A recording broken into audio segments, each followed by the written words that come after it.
Hallelujah. Mwambani Yesu. Mwambani Yesu. Lolo kuinela ye. Hallelujah. Okuma yazaliza bele.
On peut acclamer très fort Jésus.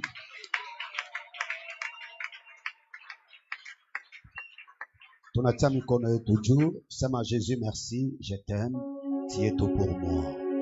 Seigneur, être en ce jour comme je suis, c'est par ta grâce et c'est par ton amour. Dis Seigneur, je t'aime, tu es tout pour moi, tu me suffis.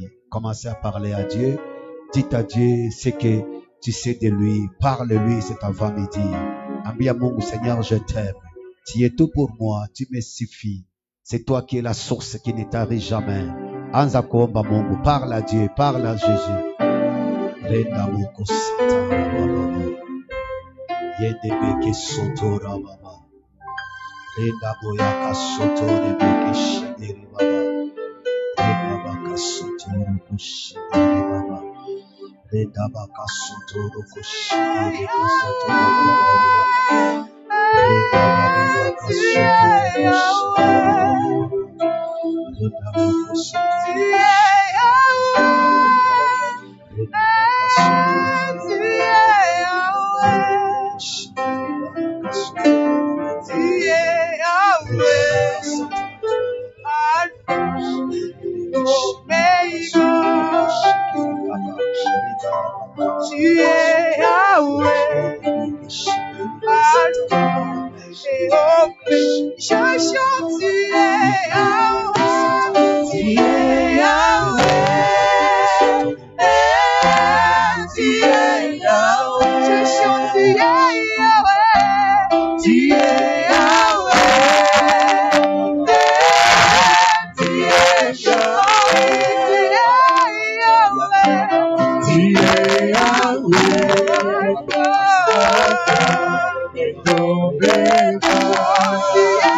nous saluons ta sainteté cet avant-midi.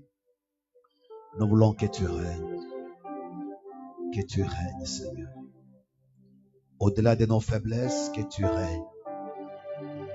Au-delà de nos limites, que Seigneur, tu règnes. Papa, malgré tout ce qui nous arrive, nous reconnaissons dans nos cœurs que tu nous aimes et nous t'aimons, Seigneur. Seigneur, nous t'aimons. Malgré que nous pouvons te décevoir un moment à l'autre, mais Seigneur, nous savons que nous t'aimons. Et toi, tu le sais, Jésus. Nous te célébrons, nous t'élèvons au-dessus de tout nom, au-dessus de tout problème, au-dessus de tous les combats, au-dessus de tous les pièges, au-dessus de l'ennemi Satan. Tu es élevé, Papa. Pourquoi ne pas t'acclamer et te célébrer ce matin? Jésus, sois élevé. Jésus, sois magnifié. Jésus, sois exalté. Jésus, sois célébré dans les précieux et vivant nom de Jésus-Christ le Seigneur. Merci Seigneur. Amen. Lisons Jérémie 1, verset 12 et Ésaïe 55, verset 11.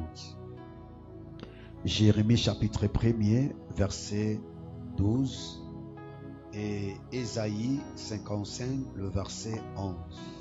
Jérémie chapitre 1er, verset 12. J'ai eu la parole de Dieu au nom de Jésus-Christ. Et l'Éternel me dit, tu as bien vu, car je vais sur ma parole pour l'exécuter.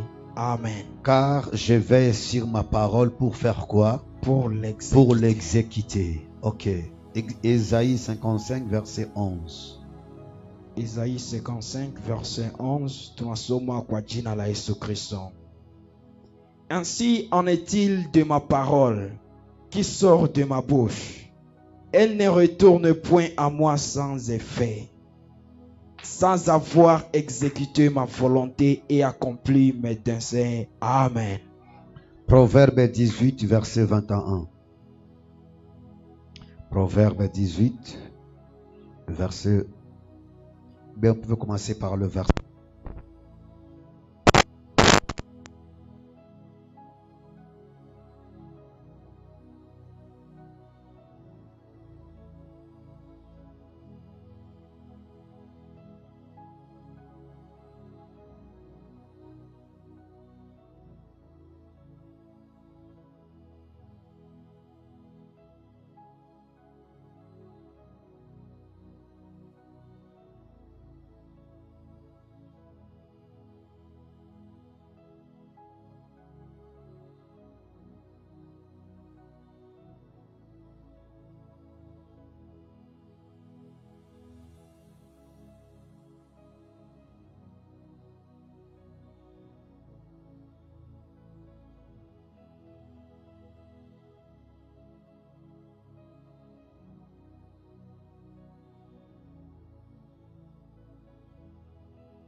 Je sais pourquoi je le dis.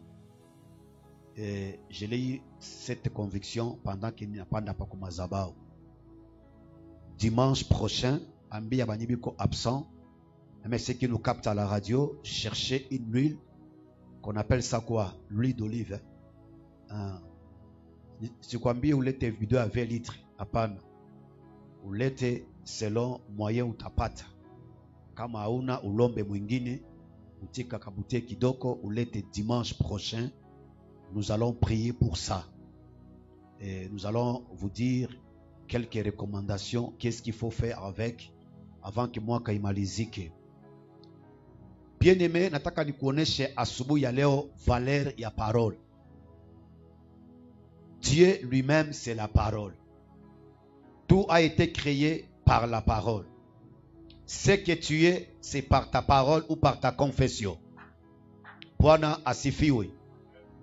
Depuis un temps, tout qu'on a karibia mwisho ya mwaka, j'observe beaucoup de chrétiens. Beaucoup alors beaucoup. Beaucoup prient, mais ils ne prient pas à la lumière de la parole. Premier constat. 2. Beaucoup de gens aussi prient, mais abamini prière yabo, c'est-à-dire abana foi à ce qu'ils prononcent. Quelqu'un peut venir de l'église, anatoka tu kumulangu, anambia habari bwana. Ce qui sortira de sa bouche, il a annulé maombi yake yote qu'il vient de prier à l'église. Alors, même le miracle a eu qu'au produit accident. Tout miracle que Dieu a accompli, il est fait à l'aide de la parole.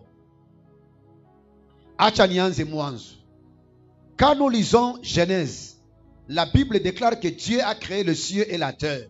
Le ciel pour nous c'est un miracle. Pour Dieu c'est normal. La terre pour nous c'est un miracle. Mais pour Dieu c'est normal. Toutes ces choses ont été faites par la parole. Kisuuko, c'est la parole qui te définit. Namnako ya kuishi, c'est ce que tu confesses. L'homme ou la femme hawezi kudépasser la parole qu'il confesse. Et nous voyons aujourd'hui beaucoup d'enfants de Dieu. Ils partent à l'église, ils peuvent faire 5 ans, 10 ans, autant d'années. Le constat est amer, que tu as kwanza, Bible et Anna. Même si je peux essayer, qui l'a amené? Bible yake. Aïnou.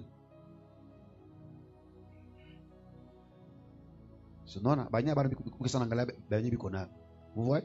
C'est déjà la première preuve. Soulevez ta Bible. Sinon, beaucoup de gens n'en ont pas. Les satanistes qu'on a pensé comment toucher la Bible, tout ce qui est spirituel, comme un téléphone. Voilà pourquoi chercher une Bible en papier, il t'a kusaidia à ça. Bwana atusaidie. Sasa nikwambie hivi. Dieu que nous prions, il a un royaume. Il a un gouvernement. Na gisi dunia tuko naishi, Mukongo kuko constitution. Et ceux qui nous dirigent aussi, ils ont leurs principes comme loi. Ukaenda kinyume, unapatikana. Ni pas tout exemple. Jana ilikuwa siku ya salongo, vrai ou faux? Hein? Ah.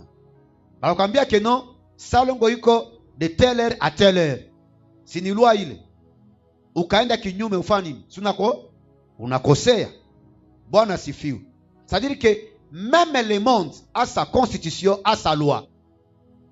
Et le Dieu que nous prions, il a son royaume, il a aussi sa constitution, qui est la parole que nous appelons la Bible. Hawezi kupretendre kuwa chrétien sans que Biblia auna. Ça c'est d'abord 1.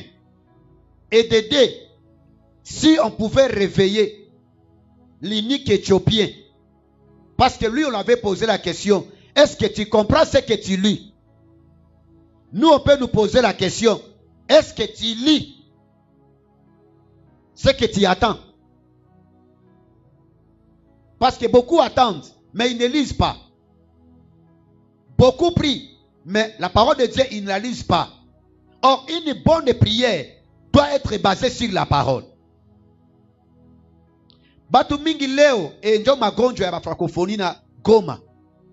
Papa uniombeye. Biblia hata soma, na mukanisa hata sikia neno la Mungu, anabakia kwake. Il attend le miracle chez lui à la maison. Et beaucoup de problèmes qui nous arrivent, des tensions, des épreuves.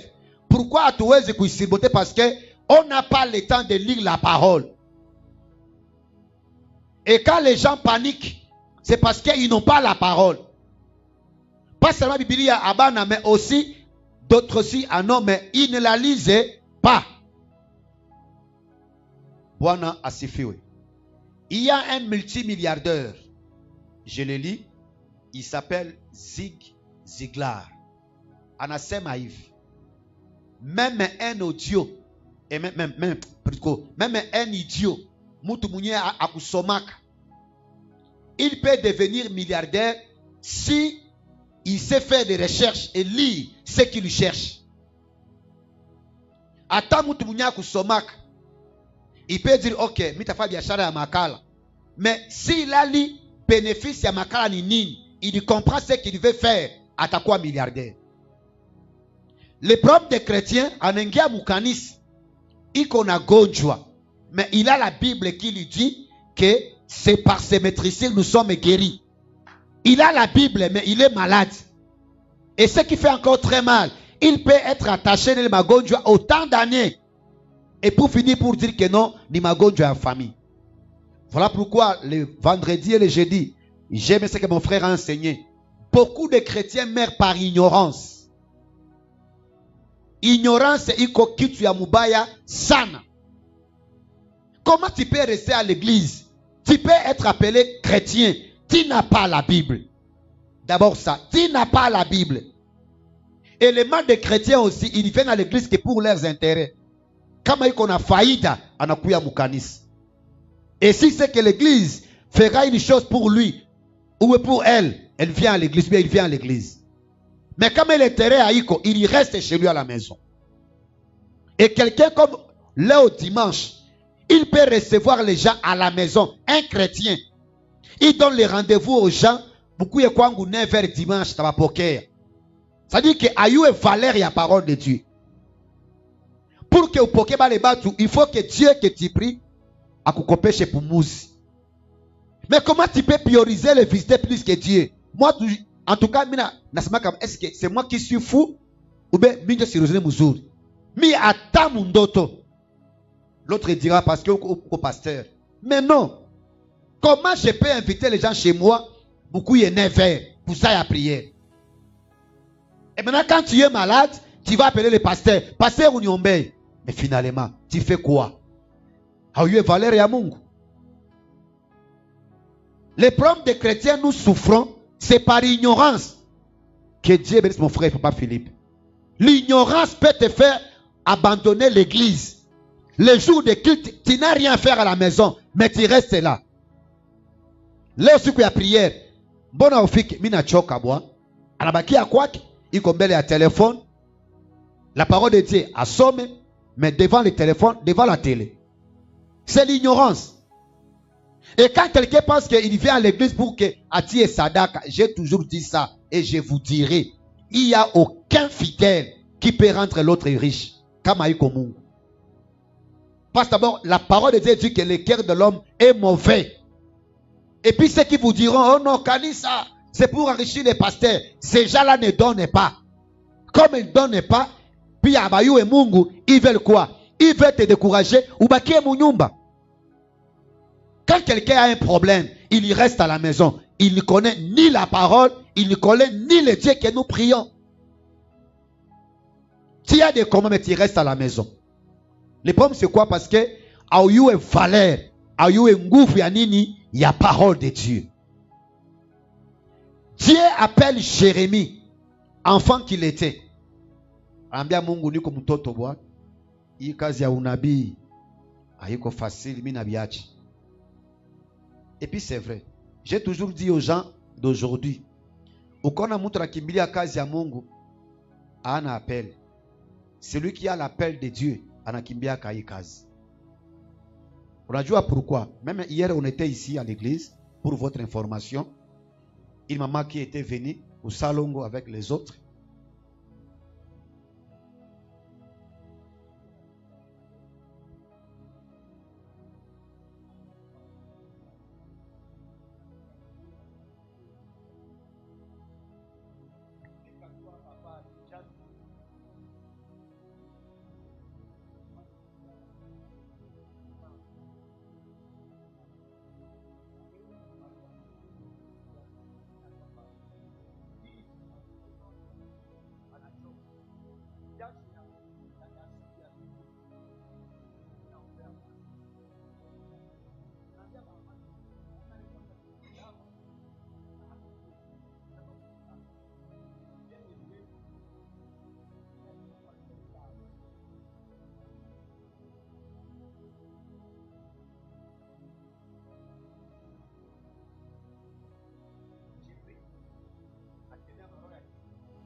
hapa ni kwa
donc en quelque sorte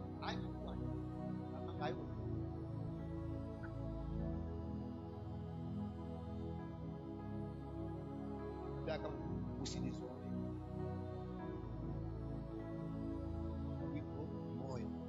on n'a pas même compréhension à parole. Bon, j'ai fait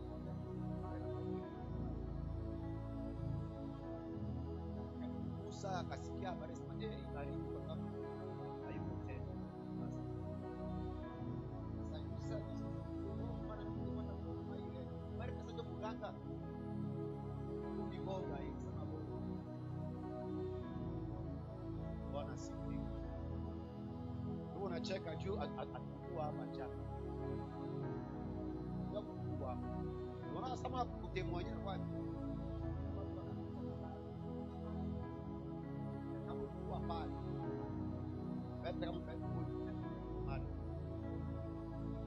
Bwana tusaidie sana. Pourquoi? Il faut avoir là devant les problèmes. Si j'ai paniqué, ajikufia huko. Et puis à vrai dire, acha nibambie. Jana tu bon, sema je ne faisais pas maman kuogopesha. Mais quand j'ai touché le corps de la maman, après alikuwa déjà Aisha. Alikuwa déjà Aisha. Quand je l'ai laissé ici, j'ai vu les gens disent anamupana juu apate succès. Aone kama siku deja pale kuna jenga nini mapave. Bwana atusaidie.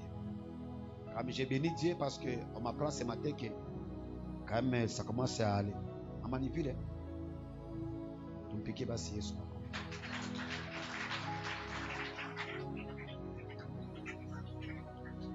Alors, pourquoi je le témoigne? Il faut qu'il y ait valeur ya parole. Quels que soient les problèmes, quelles que soient les circonstances, où il y ait que parole de Dieu iko na nguvu zaidi ya kila kitu. Dieu appelle Jérémie. Jérémie dit, mais Seigneur, je suis encore un enfant. Si Dieu kusema, apparemment il bégait comme moi Mitterrand. Qu'est-ce que je dirais devant Israël?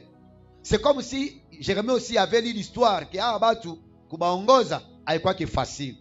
Akakatala il appelle. Et Dieu lui oblige en disant que non, apana kukatala. Tu as l'âge, tu parleras ce que moi l'Éternel, je te dirai. Voilà pourquoi un bon prophète asema ke binyo comme kichwa yake. Anasemaka toujours ainsi dit l'Éternel. Voilà pourquoi un bon prophète hawezi kuchanger message par rapport na Nathan juu afurahishe watu. Il parle toujours ainsi dit le Seigneur. Ata ikulume, mais au moins amesa bien nini Mungu alisema aseme. Jérémie akaendelea masolo na Mungu. Dieu lui dit, qu'est-ce que tu vois? Anaexpliqué Mungu. Asema, ok, tu as bien vu. Dieu ne marche pas avec celui qui ne voit rien. Et maintenant, Dieu pour le rassurer, anamwambia que non, je vais veiller sur ma parole pour l'accomplir. Il y a des choses enye hatuweze kuyaffronter, c'est parce que hatuyatia neno la Mungu kufasi yake. La parole de Dieu, c'est Dieu lui-même. Je répète encore, la parole de Dieu, c'est Dieu lui-même. Ce que tu lis là, c'est Dieu qui a parlé. Et c'est pourquoi Paul dira à Timothée, toute écriture est inspirée de Dieu. Il dit pour faire quoi? Pour enseigner, pour instruire. Ça veut dire qu'un enfant de Dieu doit lire la parole. Unajua mtu akikutembelea kunyumba, anambia twende kumulima. Unafika mulima, sema bwana nataka kuombea Mungu, lakini mbele ni kuombee manguo yote uko nao uitoshe kwanza. Si tu lis la parole, on te dit, ce que tu veux faire là, Biblia haya kuwaka. Si quelqu'un vient chez toi, akwambia que non, bon, natenda kuombea, unipatie kwanza karto ya maziwa ou bien $10 ya sukari. Si tu lis la Bible, utamwambia que non, Jésus allait à la montagne pour prier, il ne demandait rien. Si quelqu'un te dit qu'il est serviteur, en tant qu'ombea, déjà que délivrer aux allées, il faut azini kwa na we. Utamwambia, j'ai lu la Bible. Il n'y a aucun endroit où le prophète a couché avec une femme pour concevoir. Maintenant, quand toi tu ne lis pas la Bible, batakubeba. Mina sikika huruma, unakuta mtu alikuwa chrétien anageuka anakuwa teji. Una teji.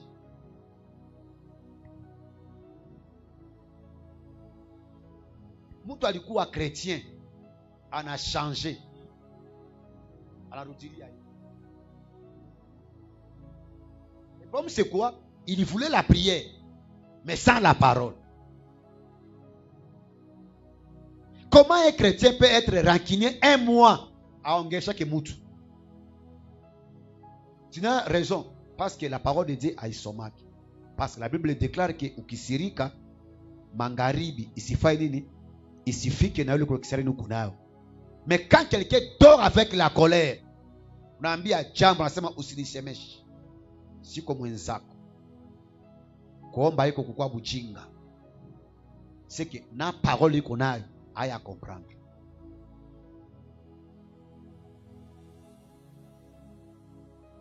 Le problème qui fait que les chrétiens, vu qu'on a voyagé d'une église à une autre, c'est l'ignorance de la parole de Dieu. Mouton anapenda miracle, mais apende neno. Il peut venir à l'église. Beaucoup m'appellent à la radio. Pasteur, j'ai un problème. Uniombe. Ok. Fika mukane setonge. Quand il arrive à l'église, swali ya kwanza. Pasteur iko, ndiyo iko. Iko mu bureau mais kama prière, utamana pe prière. Hapana, ni muone kwanza. Mais le pasteur n'est pas plus valeureux que la parole. Entre d'abord à l'église, prie, écoute la parole. C'est la parole qui va changer ta situation. Napenda nikwambie mbele mwaka ishe hivi. Telle parole, telle foi. Une foi qui n'a pas la parole, ce n'est pas une foi. Parce que Paul dit, la foi vient de ce qu'on attend. Et moi je peux dire, la foi vient de ce qu'on attend et de ce qu'on lit. Tout celui que Dieu appelle, toujours il lui rassure par rapport à quoi? À la parole. Beaucoup de gens aiment la prière, mais ils n'aiment pas obéir à la parole. Et Dieu dit à Jérémie, tu as bien vu, uliona muzuri. C'est comme beaucoup me sont ici. Pasteur Fao malise et toi n'embio. C'est-à-dire, il parole hier, il me concernait. Haïko ata hapa. Mais si on dit, puya tu bombe, anakimbia mbio. Balubiri nini? Nilisha sababu. Mais ukiuliza habari ya filmu ya baendie, asiki yake kiinzi, atakuexpliquer mwanzo mpaka mwisho. Ushakuwa endie? Oh hapana. Et quand il va t'expliquer, c'est correct. Mais il est un chrétien qui ne lit pas la parole et qui ne la comprend pas. Ce qui fait très mal. Avec autant de jours où comme kanisa, tu n'as pas la Bible et tu ne la lis pas. Et Dieu dit au prophète Esaïe, il dit, ma parole haitokaki bila kufanya effet. C'est-à-dire que chaque mot dans la Bible a un effet. Chaque phrase de Biblia iko na effet. Quand ma parole de Dieu haifanye effet kwa maisha yako, regardez bien ton cœur. Parce que batu bashakuwa ba anti-parole. Unahubiri nasema hii mahubiri ni ya Sylvie. Hii haiko yangu. Kama Sylvie angekuwa hata. C'est-à-dire yeye iko anti-parole. Ana résister, c'est comme un frère. Il dit mie kukanisa misi yangu kaki. Quand tu appelles les gens, tu peux te bomber. Yeye kama tu afika parle déjà anta migulu hivi. C'est que mimi si yangu. Mais les jours ni mutaka mkono akaangukaka. Asema sasa niliangukaka asema mimi si yeye. Papa qui pas dans Dieu. C'est comme ça beaucoup de chrétiens. Quand ils écoutent la parole, asema hii parole ni ya fulani. Angekuwa hata pale. C'est-à-dire, ce que moi je prêche ici, hier il me concernait. Mon parole hii haikuwa pale. Ile parole haiko yake. Bwana atusaidie. Tuko naishi mkanisa yenye le pasteur Marcelo alisema. Nanipatia raison. Anasema hivi. Nous avons des gens à l'église. Unakuta cameraman, Biblia asomaki. Vrai ou faux? La Biblia kwa Biblia. Akusoma. Unakuta muimbaji. Saa ya parole anatoka. Il veut chanter Dieu, mais sans la parole. Un serviteur, il ne lit pas la parole de Dieu. Il lit que quand on lui dit, ou taubiri kesho.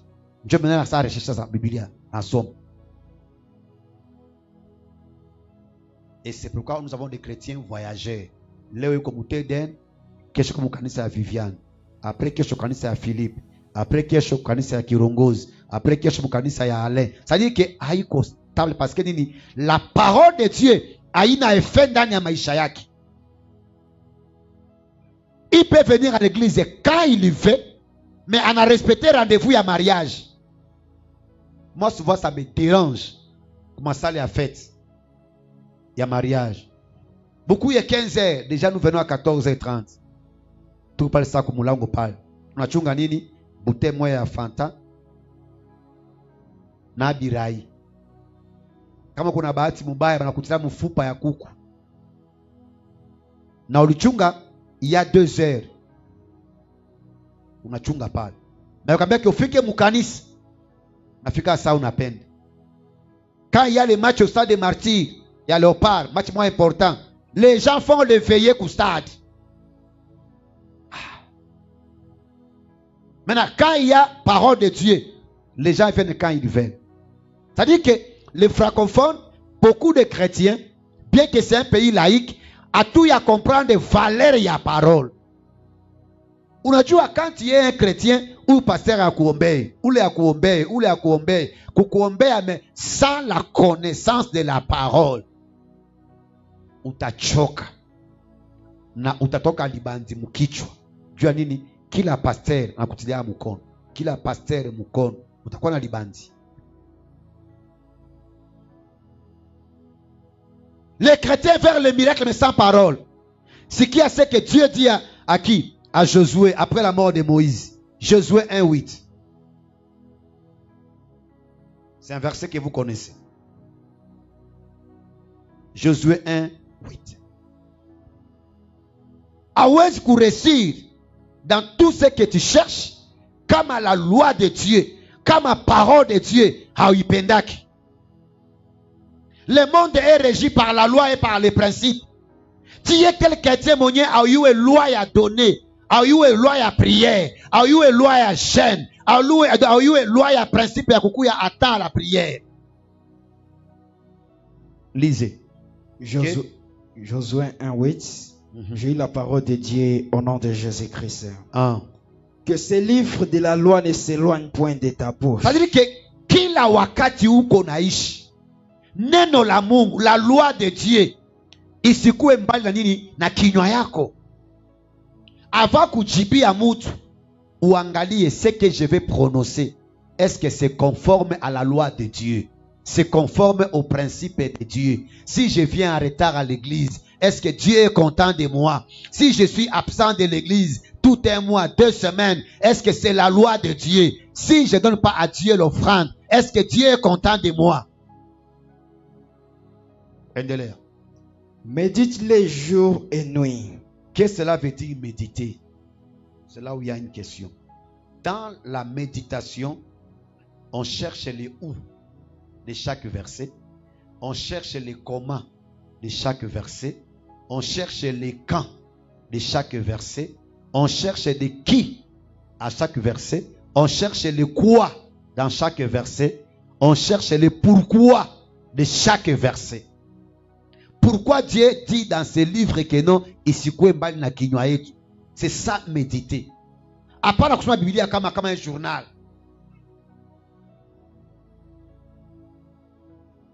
Le corbeau et le renard.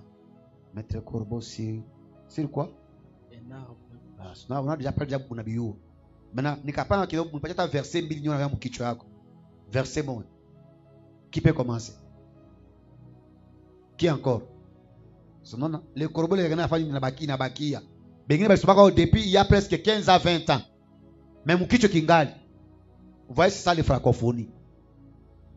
Les choses qui n'édifient rien, on les bloque. Mais ce qui peut édifier, on ne sait pas les bloquer.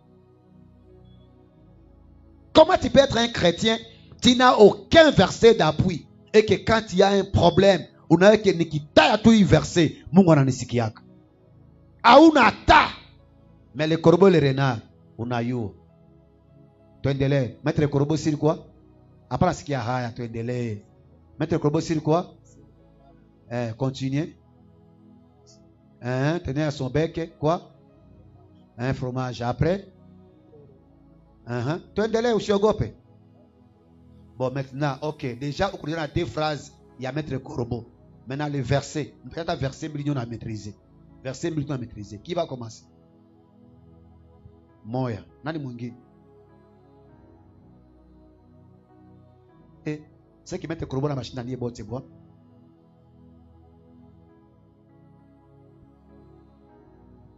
C'est le problème que l'église d'aujourd'hui a.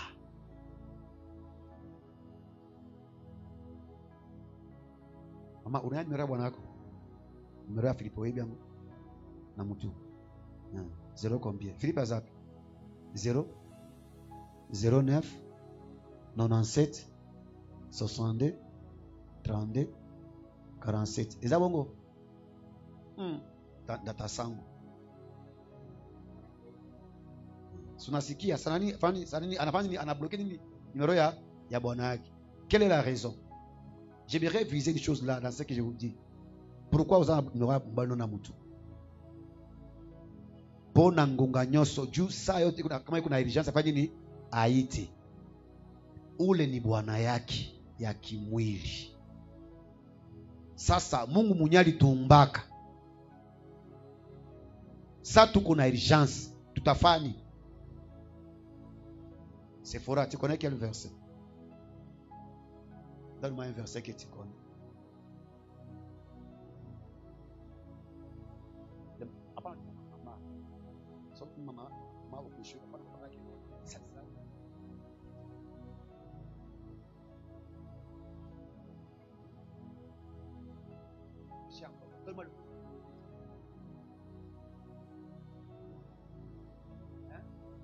Chimie.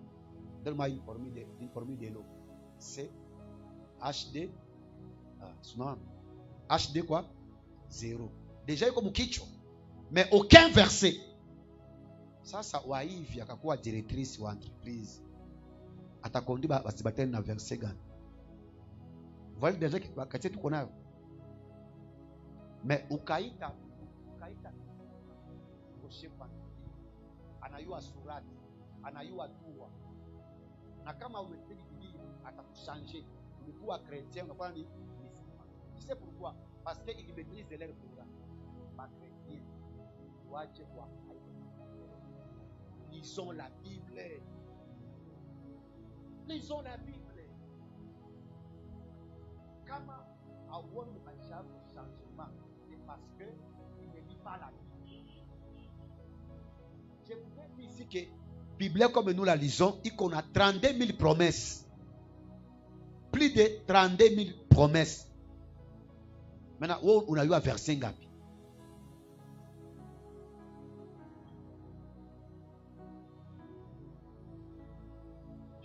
Lisez, frère. Médite-les jour et nuit. Méditer est différent de lire. Uanze kwanza kusoma. Maintenant, le problème c'est que les chrétiens, d'abord, ne lisent pas la Bible. Maintenant, pour méditer, c'est un problème. C'est-à-dire, quand on dit méditer, on pose la question. Pourquoi Dieu dit que ce livre de la loi ne s'éloigne pas de ma bouche? C'est ça, méditer. Maintenant, dans les pourquoi, tu vas chercher, c'est parce que Dieu veut que je réussisse. Maintenant, on peut poser la question. Quand est-ce qu'on a dit à Josué que ce livre, quand on dit les camps d'habitation, c'est quand Moïse a fait quoi? Quand Moïse est mort. C'est ça, méditer. L'Éternel est mon berger. Bwana mchungaji wangu, sapungukiwa na kitu. Bwana njoo nani? Si Bwana njoo tu Bwana.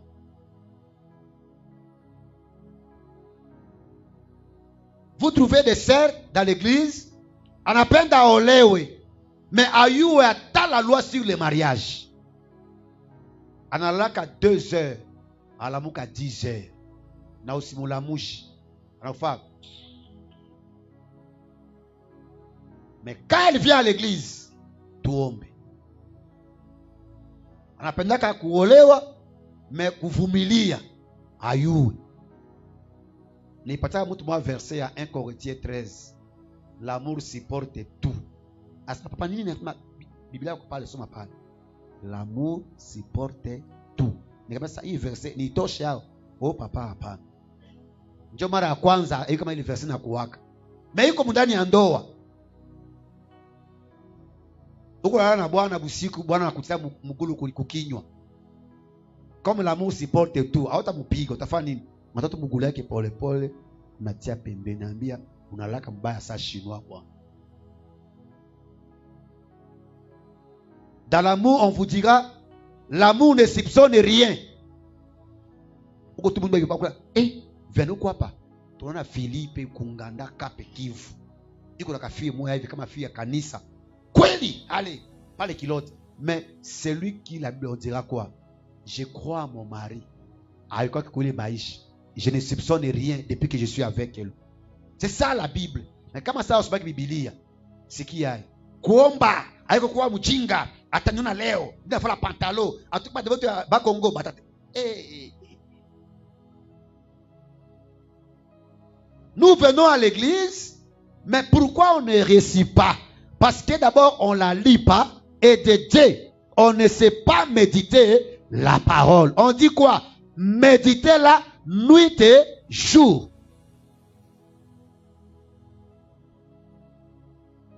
Nous sommes à quoi des problèmes? C'est pour méditer. Endelea frère.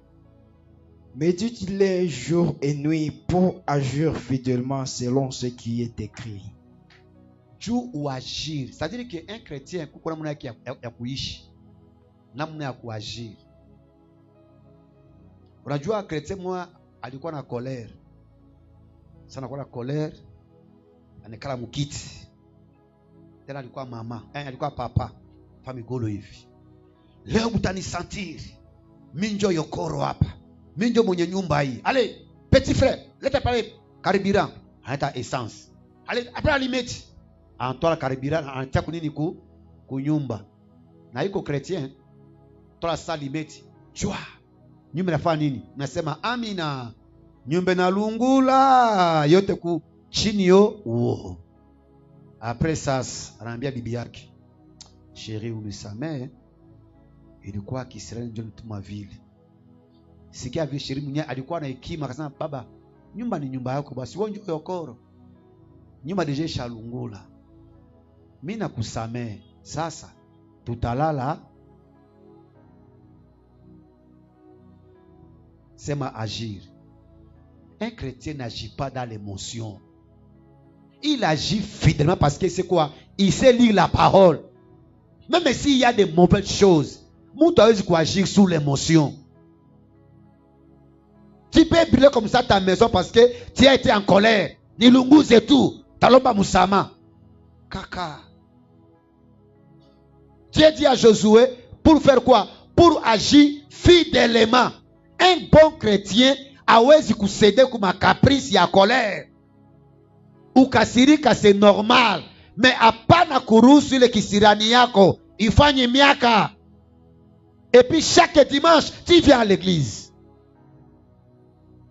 Il y a des couples, 1 mois, 2 mois à baongé, mais quand ils viennent à l'église. Il y a des chrétiens, même église, à baongéaki. Là, tu n'agis pas fidèlement. Selon quoi? Selon ce qui est, toujours selon ce qui est écrit.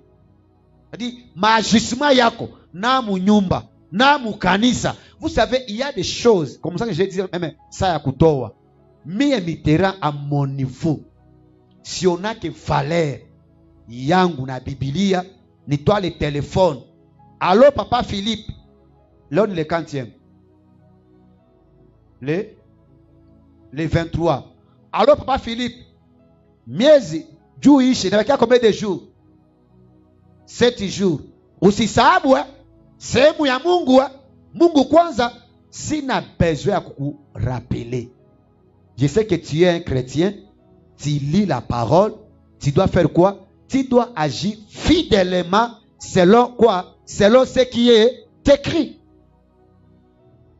Mais quand tu vois un pasteur te harceler, toi dis mais, toi hivi, c'est que na banyevi kuna ukanisi.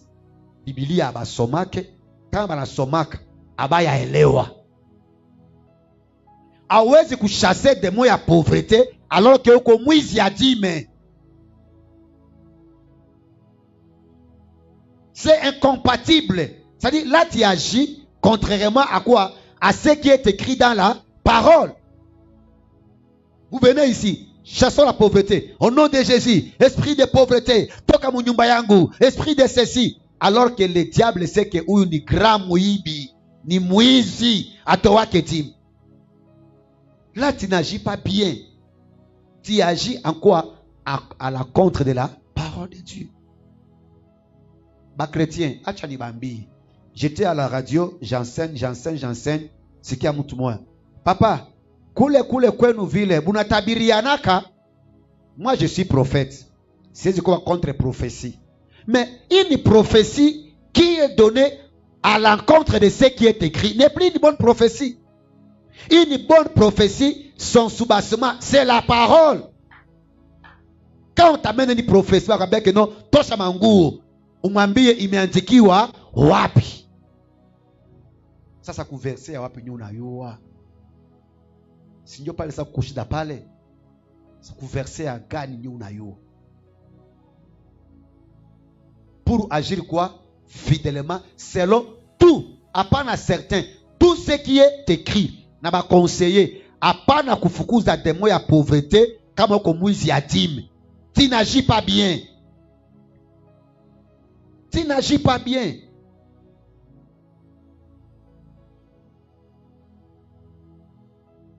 Moi, j'ai dit à certains collègues, à cause de la crise, anaenda Kampala, anafanya dossier kwenda Bulaya, il faut aseme bongo. Mungu atakomprendre. Anapana verset, même Abraham, alisemaka na yeye bongo kisema sema. Bon, si you à chacun sa conviction. Mimi nasema ka hivi, tel que je suis ici à Goma, niko na radio. Ile gari yangu hata bananichambaka kiodi kufanya semblant. Problème haiko. Leo niko na semblant parce que si apata ya mupya. Quand j'aurai ya mupya, tulikuwa bambiaka Goma, mushinde kwa jina la Yesu. Niko tu conscient que hii gari niko natembea nayo niliescroquer batu na prophecy. Nilitabiri ya bongo. Na kila mtu bila kukutabiria ulete 100 fois 50. Niko na ngapi? C'est plus de $5,000. Aiko gari ile bwana. Et puis je suis dedans avec mes enfants. Et atoka gari ya mupya, niko conscient que hii gari ni ya bongo. Là je n'ai pas agi fidèlement selon ce qui est écrit. Acha nikwambie mwenye mko hapa. Souvent me dit pasteur, ouais, avec tout ce que tu as, vraiment, l'église, il faut tout y aller. Niambia, kanisa kuyala ni Mungu. Je viens papa ici, ça tukapale inchi. Papa jambo. Mbona onekane? Nilikukwazaka? Oh papa hapana. Mbona onekane? Papa tuko. Tunaambia, mimi kama huko, mais ushaenda wapi? Papa, longue histoire. Maintenant moi je me dis, tu as longue histoire, mais la parole de Dieu dit quoi par rapport à la longue histoire de Yako? Bien-aimé, celui qui lit la parole de Dieu, ça va le pousser toujours à agir quoi? Fidèlement. Hapa tuko naongea, hapa kuna sina besoin kuitie sadaka ya kusele, hapana. Hata usele mafu, mais au moins kuna sikia. Tu dois agir fidèlement. Et puis agir comme ça, haiko juu pasteur iko. Weye peke. Vous savez, quand nous prions, Mungu nifungulie njia, niende Bulaya. Ou tubafie tu ya Goma hapa kwanza hapa, anabala nguo hapa, au resiste. Sasa ukaenda mwingine ya batu, kwenye hotel na kupatia haki ya mwanamke selo guu yako. Kwenye mtu haiko, utafanya nini? Maraba hii ni suri yangu bwana. Enyemi sikudragia hata. Antuka Mungu anajua kabisa roho yangu. Antuka unipatie gwe munjo nini? Gwe munjo waka kama nyeke, akweka mukunda. Njoo ule. Tena unaingia bien. Par ça, vous savez, avant de faire des choses, ça unaangalia à gauche, unaangalia à droite, angalia vile huko. Itakusaidia ou agir bien. La parole que nous lisons, souvent ça nous aide à faire quoi? À agir fidèlement. Continuez, frère.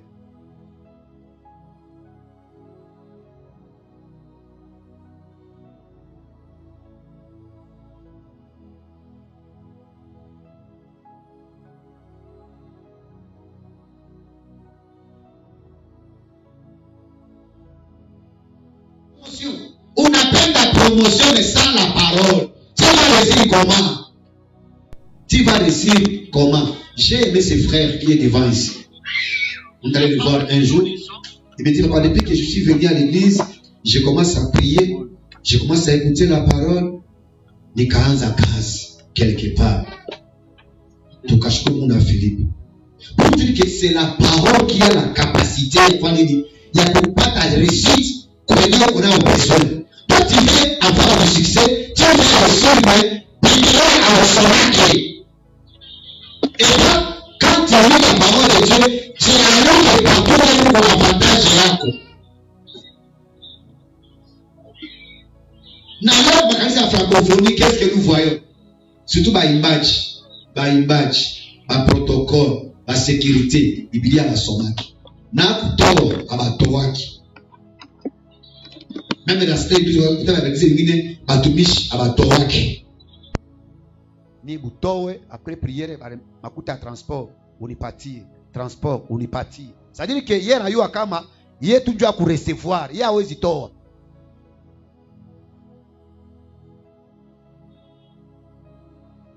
Après tu kuimba anaenda kama tuiko maestro wa sabeni ya sai deja gari iko nje alibata mutore anaenda.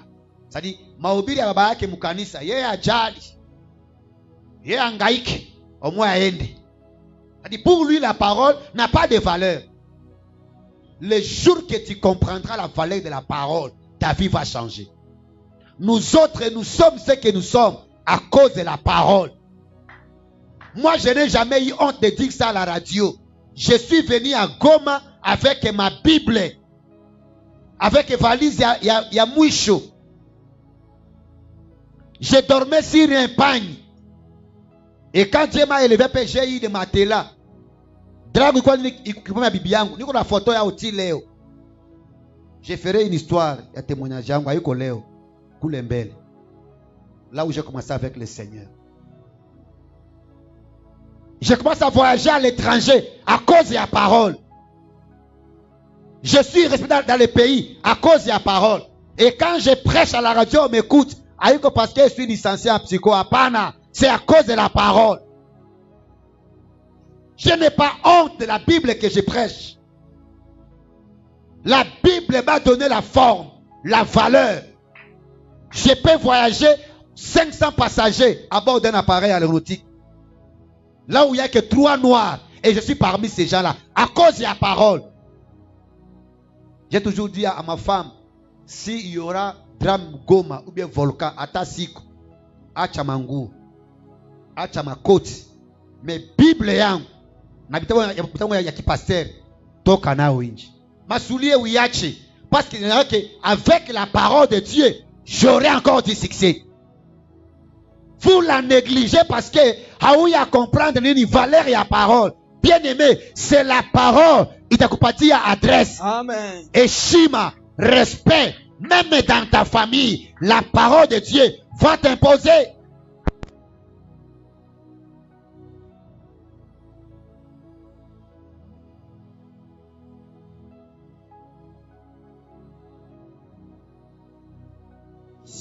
Amen. C'est alors que tu reçuras. C'est que j'ai compris que la récite de Mwabichouda, c'est en lisant la parole et en faisant quoi? En le méditant. Maintenant, écoutez l'écriture. Là où ça m'a fait un peu peur. Ça m'a fait un peu en cette année. Moto akakatala kusikia roho ya Mungu. Il refuse d'écouter la parole. Même sa prière, une abomination. Vous voyez le verset? Ah oui, le verset. Beaucoup prient par nous, mais la Bible dit, Mungu akatosha disikio yake, anakataa kusikia roho ya Mungu. Ataka ombi yake ni Yohana. Proverbe 28, lisez ça. Lisez. Proverbe 28, le verset 9. Proverbe 28, verset 9. J'ai la parole de Dieu au nom de Jésus-Christ. Amen. Si quelqu'un détourne l'oreille pour ne pas écouter la loi, si quelqu'un détourne son oreille,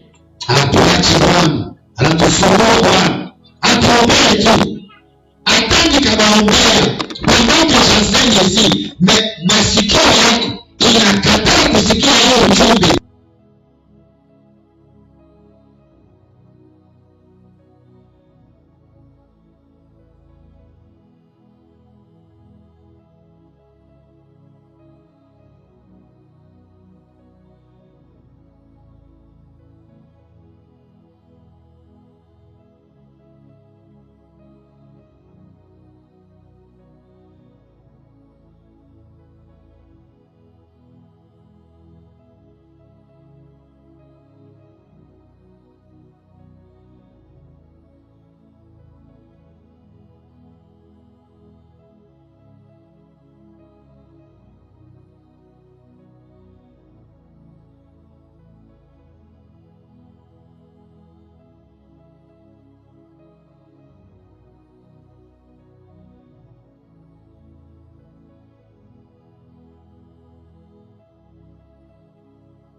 Mimi nikisirika, hata Mungu ashuke. Mungu ni mwenzako.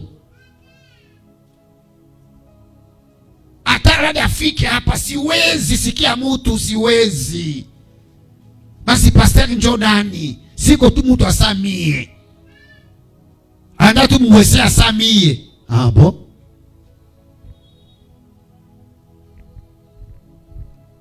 Bwana tusaidie.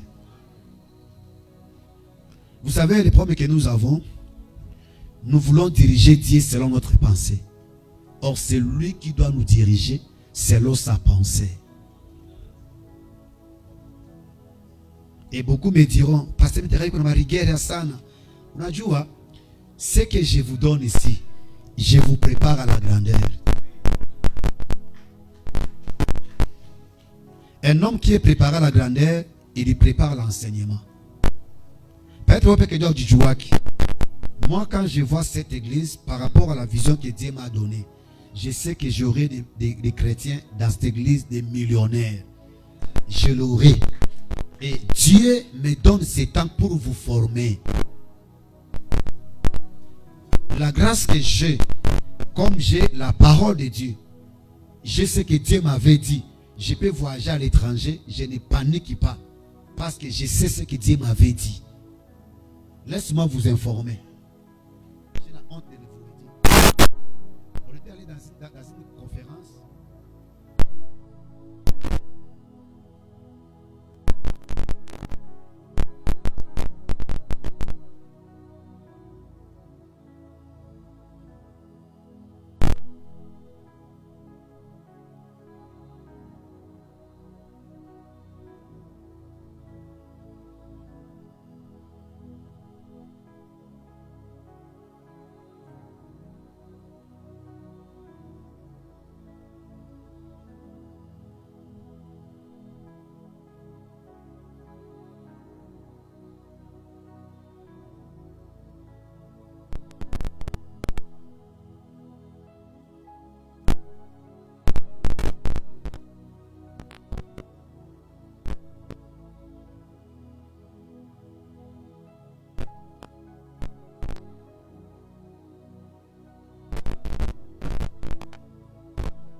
Banacha ma passeport. Les lingafons diront que non, pas ni Bukingunda. Maintenant, les plans là, quand ils arrivent, ils posent des questions. Mais où sont vos amis africains?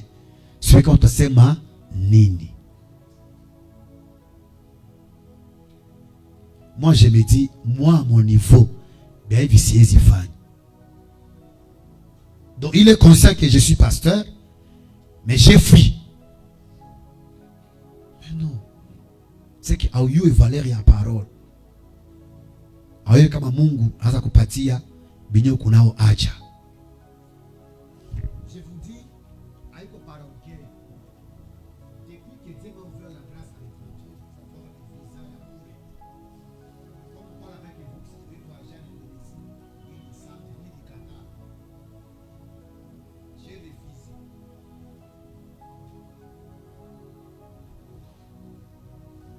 L'autre aussi nous a appelé encore à Singapour, la Samasina Rokati. J'ai refusé. Mais à l'époque, il comme un jeune à 3 jours, il y a une semaine. Quand vous connaissez la parole, Dieu a planifié chaque chose à son temps. Vous devez aimer la parole. Ma soeur, ou quoi pour sikia, ou qu'on célibataire, ou qu'on a besoin à Boana, aimez d'abord la parole.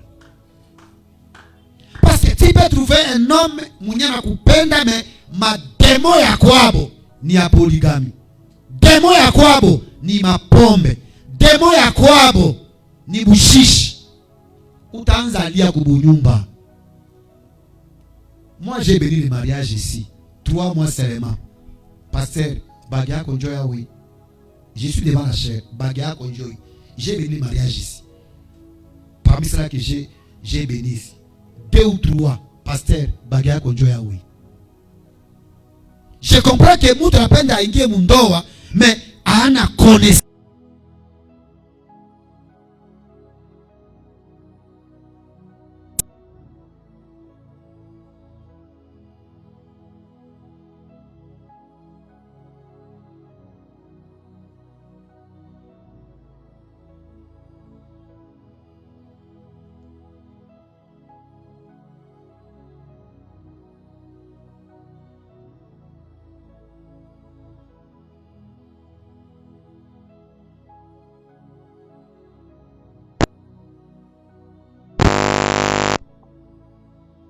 Itakuwa. C'est comme quelqu'un m'a envoyé une vidéo. Mushirika mukanisa anapiga chakula ya bien, anasema hii ni ya pasteur. Bwana anasikia njala, anasema sheri oza biloko ya papa pasteur. Bwana akasema sasa mimi niko kufanya njala oza ya papa pasteur. Nous on n'enseigne pas ici comme ça. Mie Mitterrand sifundishake vile. Nakwambia ka hivi. Tena nasema ku radio. Bwana yako ndio pasteur wako wa kwanza. Mie pasteur uniime, me bwana yako mupatie. Ile sani yako ile yenyewe augusaki. Hapana chunga pasteur akuye. Tilia bwana yako chakula pale. Il y a des assiettes ku armoire isha zeeka. Kama nachunga bageni gani kutoka mbinguni. Epi uko makali nabo ile masani usikusake ni bageni. Na bwana mwenye nyumba haya gusake ile sani. Bon, heureusement baba yafabi vile huko leo abiko.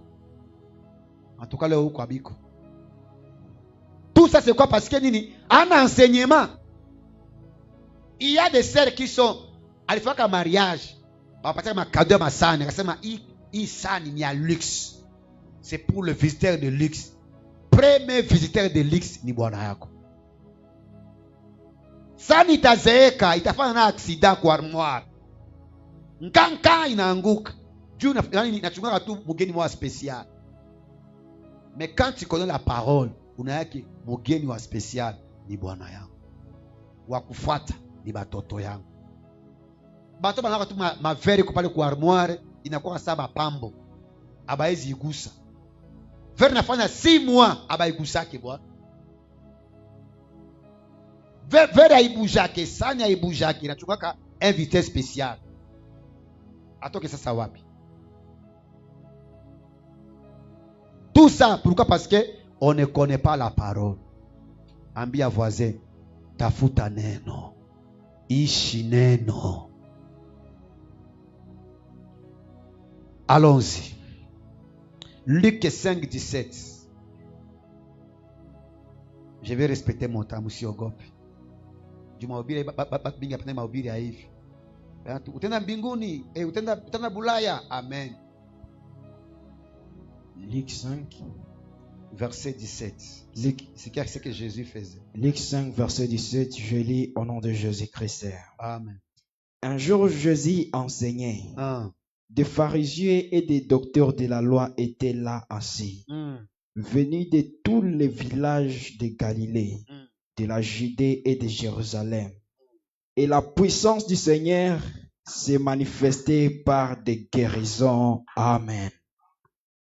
Est-ce que quelqu'un a compris ce passage? Jésus qui est Dieu, avant de guérir, d'abord qu'est-ce qu'il fait? Il commence à faire quoi? À enseigner la parole.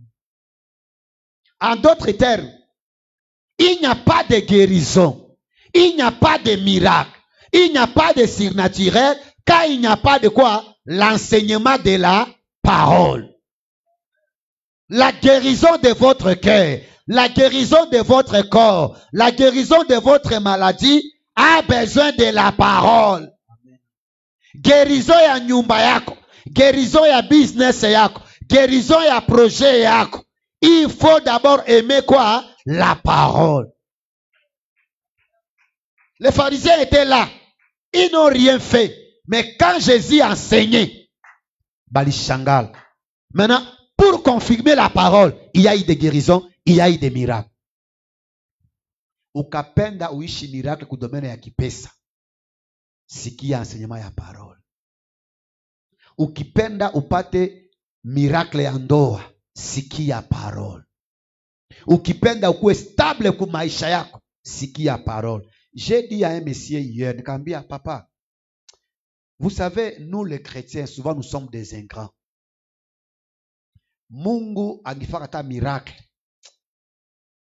atusaidie tu kwa neema yake. Mimi yake atafanya, nisimujaribu. Twende tusikumwa kusimetiere. Tuambie Mungu, lamusha batu bote bacha kufaka hapa. Kile mtu akwambie projet yake, utajikuta wewe una projet. Wewe una kitu. Ili vous diront, nilikuwa panga ndoa samedi, nikakufa vendredi na 0 heure. Ils vous diront ça. Hii mwaka hii, combien sont morts et ils vont encore mourir. Mais si tu connais la parole, tu diras avec Salomon, vaut mieux un chien vivant qu'un lion. Qui est un chien? Un chien, quand il mange, il est rassasié. Il fait quoi? Il vomit. Quand il a encore faim, il fait quoi? Il revient sur ce qu'il a vomi. C'est-à-dire, mais pour lui, il peut encore espérer. C'est-à-dire qu'un chien, ni mtu mwenye haiko stable. Ni kapeshere moya anangukaka, anasimama anangukaka. Mais kwa ule mtu, tant qu'il vit encore, il y a de l'espoir. Qui est un chien? Ni kama mtu moya mwenye maisha yako stable. Mais il espère quand même que tant que je vis, il y a de l'espoir. Mais qui est un lion? C'est un riche qui n'a plus de vie. Alisha kufa. Tunamutia musanduku. Cortège ya 50 gari, hata 100 gari. Hakuna. Yaki nishia pale. J'aime beaucoup les musulmans. Unakutaka un milliardaire arabe. Balamtia kubash. Balamutupa. Maintenant on fait maintenant sa biographie. Il avait autant de milliards. Il avait autant de villas. Il avait autant de véhicules. Mais tant qu'il meurt, sa vie finit par là.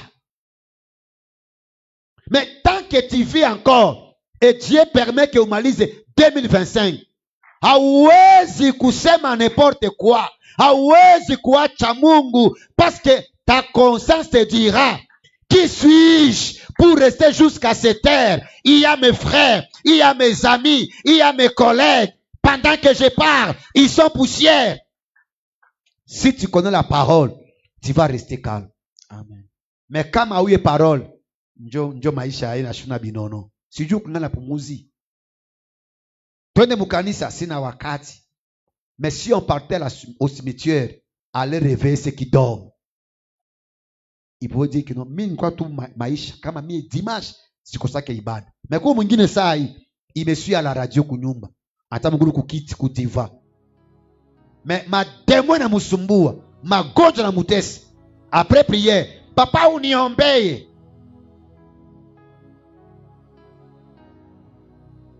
Muchunge robo ikuye Goma. Les gens ne bougeront plus. Vraiment, robo ikuye Goma. Les gens ne bougeront plus. Pataka tu robo, wende mkanisa kufasi yangu bwa. Robo, tola offrande hiyo eti mkanisa. Mimi sina wakati. Tele que les Congolais, Banoir. Hapa tu robo ikuye pa Goma. Robo tu robo ikuye hapa. Mweshe. Tasika tu Miriam. Robo, wende pa mkanisa. Utasalimia Pasteur Mitterrand. Offrande yako yawe. Juba Noir biko na masifa. Tena robo mwenye ko gentil. C'est comme j'ai vu robo moi ko Istanbul, ko Turquie. Moi je passe. Il m'appelle monsieur, sois gentil, comprends fais une photo. Nikakimbia, oh monsieur, sois gentil. Robo iko ambia ville. Au sikia haya. Unafika tena pa, unafunga na robo photo. Anasema merci beaucoup, mais attendez ta photo. Pale inapimia foto wewe na robo unaenda nayo. Na sababu ifike tu Goma bwana. Hakuna tena kanisa bwana. Itaka tu asinema ba robo. Ba robo yote mkuu alingi. Niko na bahubiri bwana. Sinabambia kweli. Robo tu kwa Goma hapa robo. Abrofi tena mkanisa. Juu hayafika mkanisa. Yesu. Maintenant tuendeleshe. Qu'est-ce que la parole de Dieu produit? 1. La parole de Dieu est la verge des signes. Écrivez ça. Neno la Mungu iko fimbo ya miracle. La parole de Dieu est la verge des miracles. nous voulons terminer. 1. La parole de Dieu est la verge de quoi?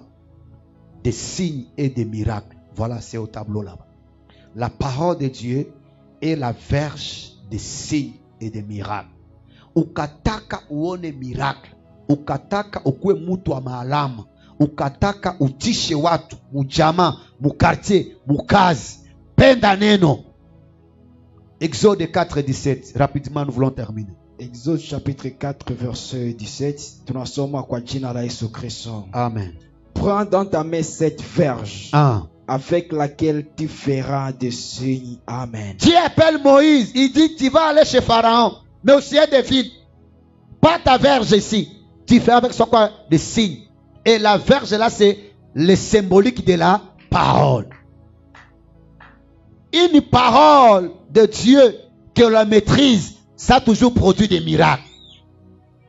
Quand il dit, je ne mourrai pas, je vivrai. Ce que j'ai rappelé hier, ça à Dieu. Seigneur, imaginez que la personne meurt à l'église.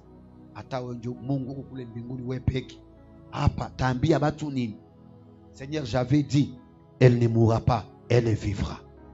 La parole de Dieu a la capacité de produire le miracle. Parole de Dieu, ikuwe ceinture, ikuwe fimbo yako, unatembea fasi yote. Seigneur, ici je suis faible. Seigneur, que ta parole m'aide à surmonter ces problèmes, à surmonter ta tension, à surmonter les épreuves, à surmonter Njala. C'est la parole de Dieu. La parole de Dieu, il a produit un miracle dans le domaine yacht. On a eu que la parole de Dieu dit, quand je sème, je vais récolter. Ah, on a besoin, parce que toa mingi. Souvent, moi, j'ai la honte. Quand nous voyons vos offrandes, quand on vous dit, mbela kutia mon enveloppe, kwanza angalia. Ramamutu vuma anatola samo ya 200 au 500. Ndio sasa anafanya. Kole kwanza ya buzuri anaitoshi. Nasema wewe shindwa. Para chasa 500. Nasema hii kole ya itoshi.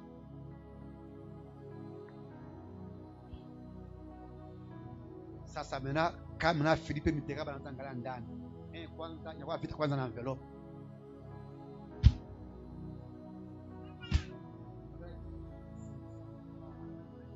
Sasa hii mate yote na ikole. Et puis anapatia au verset. Mungu anayua roho yangu.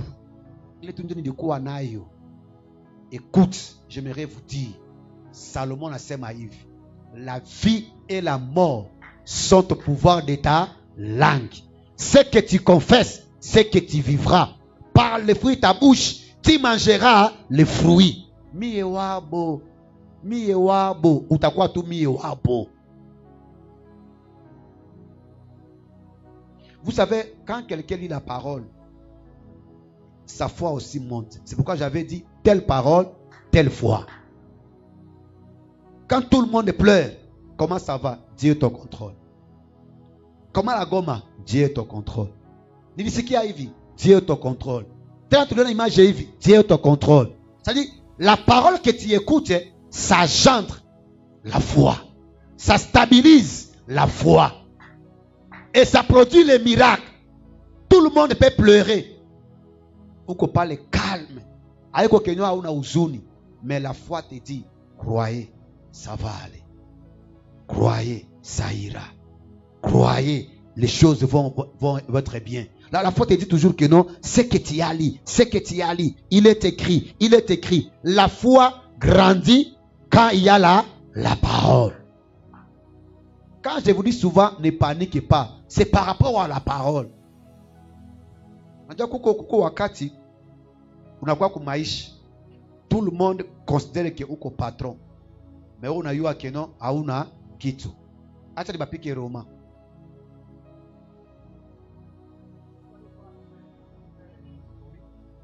Parce que comme Dieu nous a fait grâce, Floride, il est déjà papa. Oui, il est déjà papa. Il a eu un garçon, un beau gars. Un très beau garçon, ce jeune homme-là. Donc, Dieu m'a déjà donné un prédicateur, un pasteur, un évangéliste, un interprète.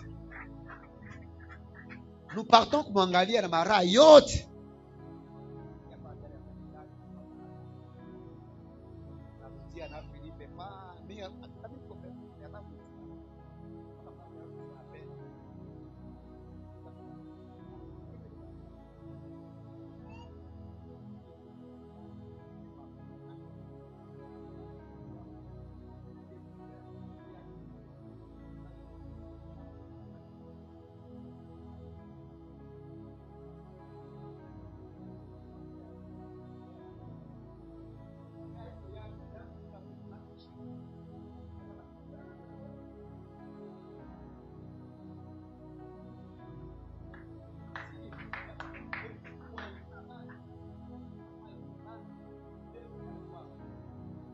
dolari ya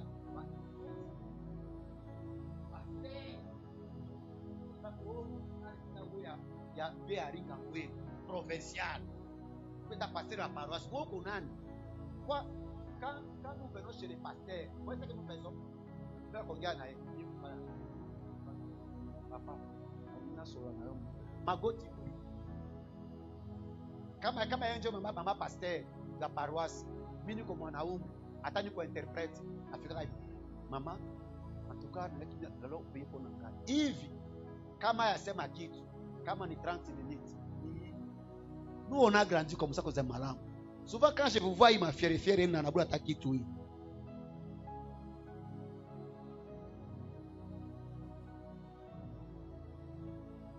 On a grandi comme ça.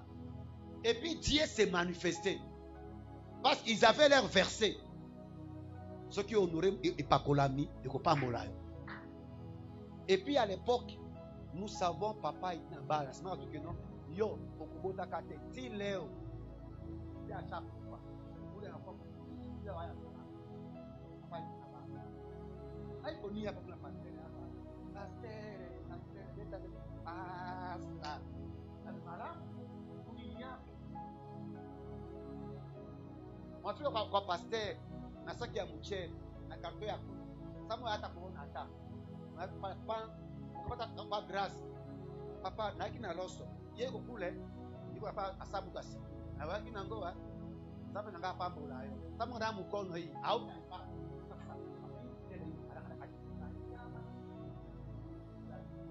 on a grandi comme ça. Ah là. Quand vous priez, Zambé a été là-bas. Si. Ayo papa mama mkabeba. Hapa sasa kama mtembelea sitakuya leo mkanisa basi kule alipata kuza malamu. Iko kiongozi, aikai 2-3 jours afike mkanisa. Si bana mtosha, bongo hapo. Mais sasa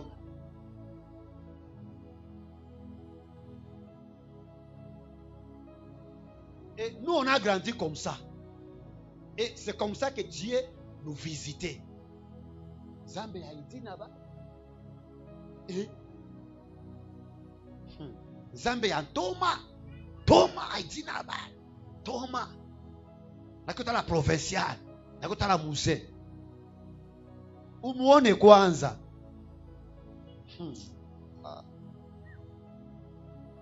Bien aimé, le miracle a ses principes. Le miracle que vous cherchez là a ses principes dans la Bible. Et Musée nous a appris que pour bâtir l'église, on a besoin de makuta ya bazungu. Et c'est comme ça que bazungu, quand il venait chez lui, on le respectait. Et il bénissait ses enfants. C'est pourquoi moi aussi, je vous bénis. Je crois que Dieu va vous bénir. Et vous allez construire votre église. Ça, je le crois.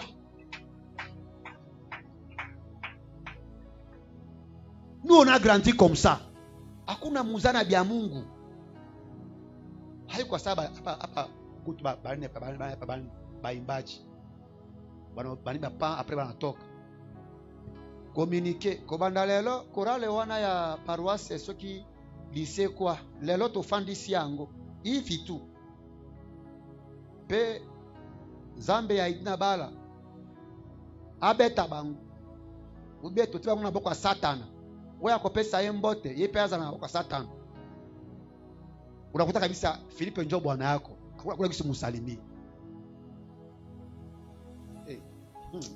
Unajua, vous savez quand souvent je vois Mungu wewe uko na neema bwana. Pastor uko pale papa mimi nachoka, hapana tu moto mbie hapa niko na kadime moja hapa. Mie. Kaka, bakia nao bwana. Le miracle a ses principes. Quand tu es dans la parole de Dieu, tu verras les miracles. La verge produit les miracles. La parole de Dieu produit, et Dieu dit à Moïse, partout là où tu iras, faut jamais abandonner ta verge. Nous avons des chrétiens là au dimanche. Iko naangalia nguo atavala kama ni vert, Bible iko rouge, hawezi concorde nao. Bible ibakie, mais avale alete saki ya vert, Dieu a concordé.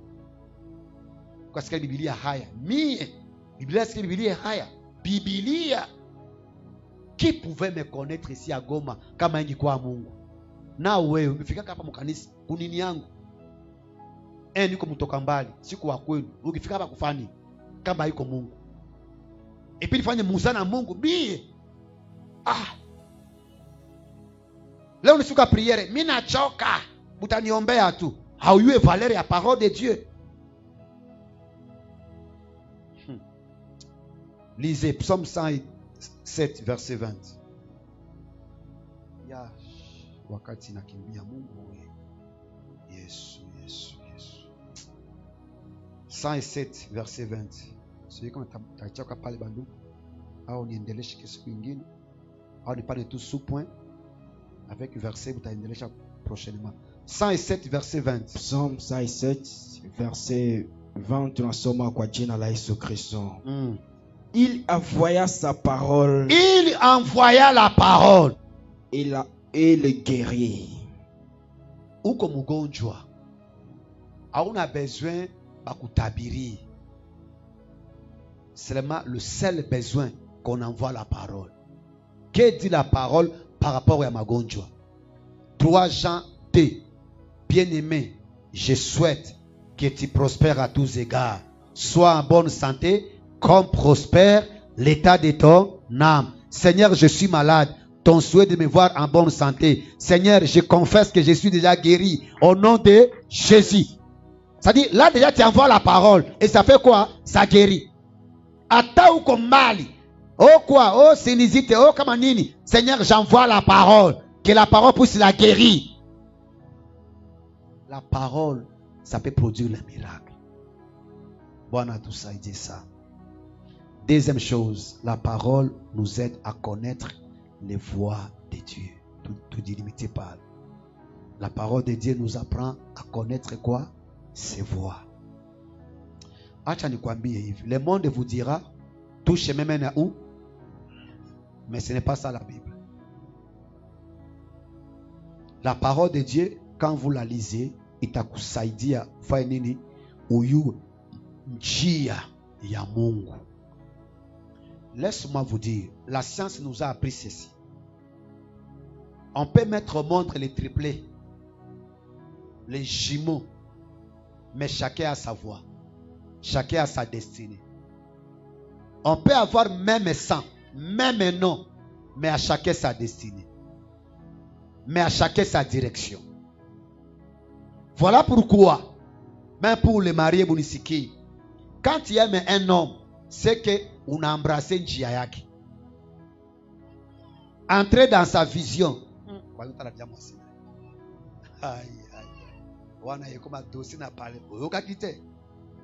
C'est ça la Bible. C'est-à-dire, comme Viviane est là, elle est obligée de suivre la voie de son mari. C'est ça la Bible.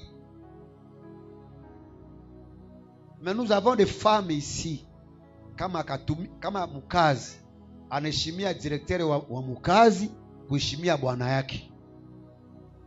Directeur akamutombokea. Anasema oui chef.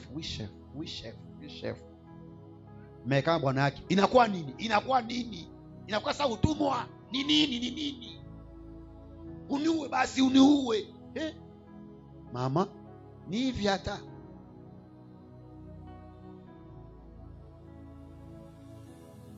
La parole de Dieu nous aide à connaître les voies de Dieu.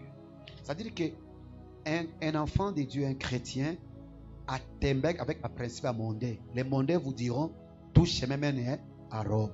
C'est-à-dire que, ata akaua, pourvu qu'il y a quoi nini, akwe mutajiri. Ata kuiba, pourvu qu'il y a quoi nini, akwe mutajiri. Mais quand toi tu es un enfant de Dieu, tu sais que la parole de Dieu doit faire quoi? Doit te conduire. J'aimerais vous donner un verset que j'ai toujours prié avec. Je le maîtrise bien. Atamundoto. Psaume 32, verset 8. N'appelle que le verset 5. L'écriture déclare, il t'instruira. Il va te diriger. Il va te montrer la voie à suivre. J'aime la partie B. C'est alors que mes yeux seront fixés vers toi. Lisez ça. Psaume 32. Voilà. Je t'instruirai. C'est Dieu qui parle. je te montrerai la voie que tu dois suivre. C'est-à-dire que Mitterrand haiko obligé kama tela anakunyaka pombe, analewaka, batu banaanguka, kanisa inayala, gisi analewaka, na mifanye mimi nilewe. Mimi siwezi lewa paske analewaka. Haiko paske Mitterrand anaanguka na zambi, njo zambi inakuwa autorisé. Hapana. Je peux tomber dans l'impudicité parce que je suis humain, mais l'impudicité n'est pas un péché autorisé. Parce qu'il y a des gens qui pensent que non, comme yeye alianguka, yeye kwa anaanguka, njo mie. Basi yeye njo njia yako. Yeye atowaki, anabarikiwaka. Les chrétiens plus comme ça. Hey Mungu, unata ule baba, aombake hata maisha jenga, aombake hata iko bia kwa maisha yake. Anaheshimiaka shetani Mungu wake. Ndio maana anaendeleaka vile. Moi j'ai des gens, ils ont fait le pacte avec le diable. Hata ukimulomba hai na $10 akupatia yake. Mais ukapenda pombe yake, hata dikezie atakulewesha. Vous savez, il y a des chrétiens qui font ces erreurs là. Ule mbaraga anafaka hivi mais hata siku moja ukimwi haya pataka. Wewe pima tu, wewe moya tu. Kama yuko ukimwi mimba. Mungu njo Mungu waye, Mungu kwa njiste. Ule mbaraga yeye atoka asubuhi mpaka magharibi mabwana tu. Na yeye ukimwi haya pataka. Mie tu papa pase, imoya tu papa. Mimba yao ito, papa nitoshe au. Mimi nikamwambia utoshe mimba. Mie. Alaki.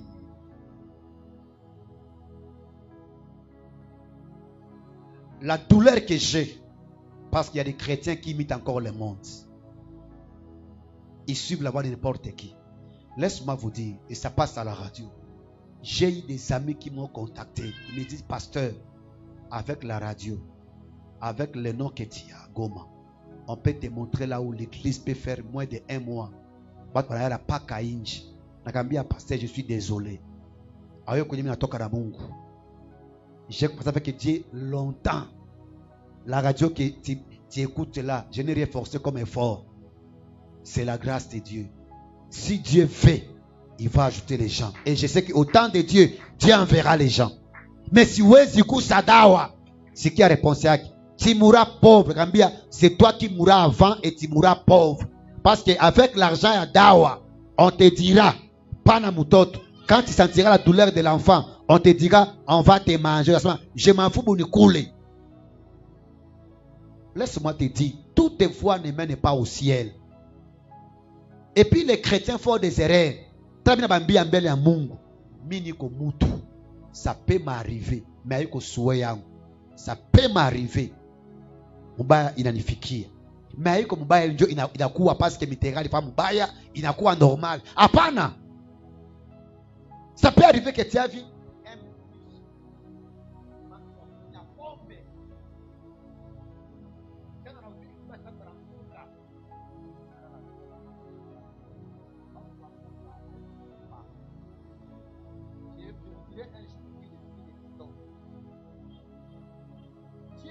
je vais t'instruire, je vais te montrer la voie que tu dois suivre. C'est pour dire que weye au kwa sabatu pote. Ikana shemizi yako moya uogope Mungu. Kula kabu chunga kukia siku uogope Mungu. Ishi na ile kama mbili yako siku yote ogopa Mungu. Peut-être uyue siri ya ndani. Et le verset qui suit il me dit ceci. Et j'aurai les regards fixés vers toi. C'est-à-dire, la condition pour vivre le miracle. 1. Usikie.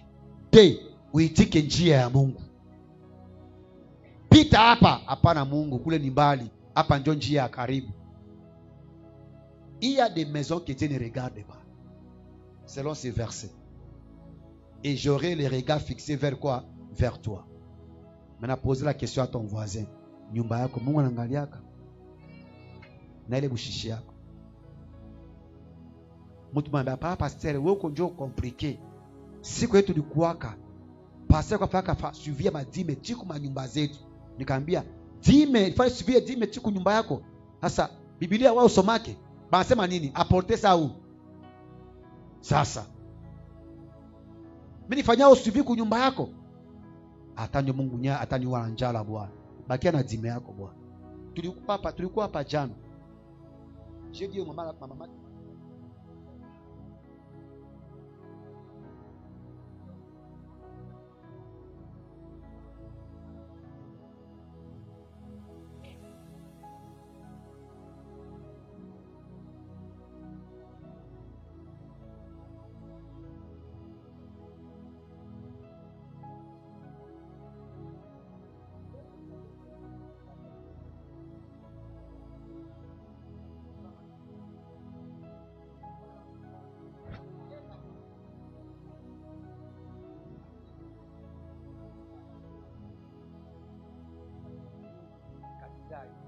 Vous savez, j'aime Dieu. Même nos pensées, c'est la prière. Parce que Dieu savait que c'est un cas. Dans ton téléphone, je l'ai dit. Est-ce que vous savez que déjà, dès que tu me parles dans le téléphone, pam 436. Pour tout le monde, 15 000 francs. Mais quand ça m'a dit, il fait dans la carabine, il n'a aidé. C'est pour ça que nous, on vit. Quand je vous dis que mon juste vivra par la foi, c'est comme ça que moi j'ai vu. Moi je crois que Dieu peut toucher quelqu'un à kutumia l'art na mtu munyao moyo. Si ça y est, kama makuta kama litokea wapi mimi si yo. J'ai quitté ça avec ça ici le soir. Waouh. J'ai compris que Dieu connaissait mon problème. Ce sont des moindres choses qui me rassurent que nikingali na Mungu. Hata si ya jenga nikingali na Mungu. Hata si akona gorofa nikingali na nani na Mungu. Vous voulez que Dieu fasse quoi? Commencez à bâtir avec des petites choses que vous voyez. Dieu a fait ça. Dieu a fait ça. Il peut encore faire ça. Que Dieu bénisse sa parole. Simama. Simama. Mbele tuombe, uulize voisin, je, uko tayari kuaplike neno la Mungu? Uulize tu voisin. Uko tayari? Uko tayari? Mbapatie verset moja yenye itakukondane saa hii mbele ombe. Acte 2. Verset 40 combien là on dit chaque jour vous étiez où? Somme le verset. Acte 2, 46. Acte chapitre 2, verset 46. J'ai la parole de Dieu au nom de Jésus-Christ. Amen. Ils étaient chaque jour tous assemblés. Balikuwa tu mercredi na dimanche. Jamais. Pardon? Chaque jour. Maintenant, posez la question à ton voisin. Je, uko tayari kushika neno la Mungu? Uliza sa voisin. Babingi ataplanter hapa sai. Uliza apara kumwangalia mimi. Ambia ndo voisin. Uko tayari kurespecte parole de Dieu? Uko tayari? Na kama uko pale atuka mimi siko prêt. Mutasema kweli si akwa tayari. Umuulize tu voisin, umuulize. Ambabi tu voisin, à la lumière hii verset. Je, uko tayari kuheshimia au bila yako tayari? Si ulize voisin, mimi usidangalie, unaacha mgongo huko. Wewe ulize voisin. Ambia tu voisin, hii verset nasema saa hii. Uko tayari kuheshimia au bila yako tayari? Umuulize. Akujibia ni? Haya kwa tayari? Bon, nata poser question pile. Est-ce que ma Dieu est compliqué? Il y a toute question. Ils étaient tous assidus où? Maintenant, la question il parle. Il parole à nan. Pardon? Oh, banduku buni jibi banduku. Et le ba omar. Nalobi mabe. Bon, il parole à nan. Maintenant, question il koivi. Uko tayari kuheshimu ile parole? Oh, batu banatika banduku, mais pas la base. La Bible dit toujours vrai, même les pierres vont dire. Dernière question, uko tayari ku respecter les paroles ou bien uko tayari? Sinon on a dit que vous planté. Maintenant, uko tayari ku respecter les écritures. Sasa uko tayari kutafuta miracle juu ya nini? Jacques anasema hivi, ne vous bornez pas seulement à l'écouter, mais mettez-en à quoi? En pratique. Ambia sa Mungu si akuwa tayari kupratike neno lako. Ambia tu Mungu vile bwana. Utaprier vile, utaomba vile. Vous voyez comment vous rendez Dieu compliqué. Alors que Dieu n'est pas compliqué. Quand on vous dit, est-ce que tu es prêt? Bon, nous parlons d'un verset ingine. Il y a pendaka. Avec Dieu tu feras des exploits. Uko tayari verset il va limuli kwa maisha yako. Pardon? Bon, uko tayari kuile. Sasa kui verset hii narudi na kui verset. Uko tayari pia kuheshimia yao? Vous voyez comment on rend la vie difficile. Avec Dieu nous ferons des exploits. Amen. Amen. Bwana mchungaji anasema amen. Amen. Mungu akubariki, sema amina. Amina. Kuya kila siku mkanisa, sema amina. Sio tunafika kila siku mkanisa.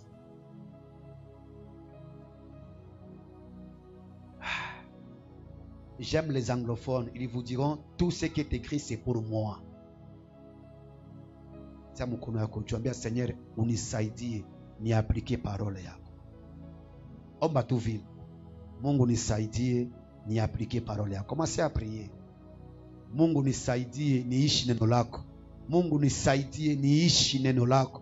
Mungu nisaidie. Mungu nisaidie. Bien-aimé, dis ça à Dieu. J'aimerais être témoin de ta parole. J'aimerais vivre ta parole. Je suis prêt à appliquer ce que tu me diras de le faire. Mungu niko tayari kumisoumettre à ta parole. Ça fait longtemps, Seigneur, j'entrais à l'église, mais pour appliquer ta parole, Seigneur, je ne l'appliquais pas. Seigneur, aide-moi. Seigneur, aide ton église par le nom puissant de Jésus. Laisse que ta parole, Père, soit abondamment dans nos cœurs. Que nous puissions la pratiquer nuit et jour. Ta parole me dit clairement, je t'instruirai, je te montrerai la voie que tu dois suivre, je vais te conseiller, et alors mes regards seront fixés vers toi. Oh tendre Père Céleste, aide-nous à appliquer ta parole, aide-nous à obéir à ta parole, aide-nous Père Tout-Puissant à vivre ta parole, dans le nom puissant de Jésus, dans le nom puissant de Jésus, dans le nom puissant de Jésus. Oh Seigneur, aide-moi, aide ma chair à vivre ta parole. Oh Dieu Tout-Puissant, c'est toi qui crée le miracle.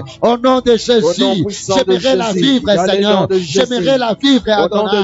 Dans le nom puissant de Jésus, que ta parole puisse m'étayer. Oh Dieu, accorde-moi la forme que tu veux. Je suis malade, Papa. Guéris-moi par ta parole. Guéris-moi par ta parole. Dans le nom précieux de Jésus. Guéris-moi par ta parole. Au nom puissant de Jésus. Guéris-moi par ta parole. Au nom puissant de Jésus. Guéris-moi par ta parole. Au nom puissant de Jésus. Kama uko mgonjwa maintenant applique la parole. Yes. La Bible dit que kupitia pigo la Yesu tumepata uponyaji. Ambia Mungu asubuhi au après-midi ya leo, Mungu na kuonesha hii magonjwa, pigo lako nimepokea uponyaji. Amen. Mungu 3 janvier ta parole me dit una souhaité nikuwe en bonne santé. Mungu naomba katika mwili yangu nikuwe en bonne santé. Piga makofi yako, amba kupie, priez la parole de Dieu. Ambia Mungu parole de Dieu, le Seigneur a donné mon Dieu mon roi. Priez. Yahweh, je te prie sur base de ta parole, éternel Dieu de gloire, mon Dieu. Priez le Seigneur. J'applique, Seigneur mon Dieu, ta parole sur cette maladie, oh mon Dieu mon roi. Priez le Seigneur. Dans le nom de Jésus-Christ.